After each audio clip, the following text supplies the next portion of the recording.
ABO system के हिसाब से ब्लड ग्रुप 4 तरीके के होते हैं, ए, बी, एबी एंड ओ। अब हम ब्लड ग्रुपिंग क्यों करते हैं तो इसकी कुछ इंपॉर्टेंस है। पहला है इन ब्लड ट्रांसफ्यूजन। अगर हमको किसी व्यक्ति को ब्लड देना है, कारण है उसके अंदर कोई ब्लीडिंग हो गई हो, किसी एक्सीडेंट की वजह से हो सकती है, या कोई क्रॉनिक ब्लीडिंग डिसऑर्डर हो सकता है, या फिर कोई मेंस्ट्रुअल ट्रबल्स हो सकती हैं, कैसी भी बीमारी हो जिसमें कि ब्लड लॉस हो रहा है, उस कंडीशन में हमको ब्लड ग्रुपिंग करनी है और ब्लड ट्रांसफ्यूज करना है।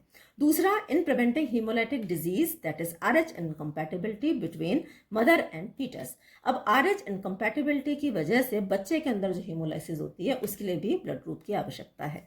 फिर जो पैटर्निटी डिस्प्यूट के केसेस हैं, जहां पर पता लगाना है कि जो बच्चा है उसका फादर कौन है, तो उसमें भी ब्लड ग्रुप की आवश्यकता होती है। फिर कुछ ऐसे केसेस होते हैं जहां पे मेडिकल साइंस का इन्वॉल्वमेंट होता है, लीगल केसेस जहां पे मेडिकल साइंस इन्वॉल्व है, वहां पर भी ब्लड ग्रुप की आवश्यकता होती है। और फिर कुछ ऐसी बीमारियां हैं जिसको कि हम कहते हैं इनडोइंग ससेप्टेबिलिटी टू डिजीज। ऐसा हमने देखा है कि जो ग्रुप ओ है ये ड्यूडनल अल्सर के लिए ज़्यादा प्रोन है, और जो ग्रुप ए है ये कार्सिनोमा ऑफ स्टमक, पैंक्रियास और सैलिवरी ग्लैंड के लिए ज़्यादा प्रोन है।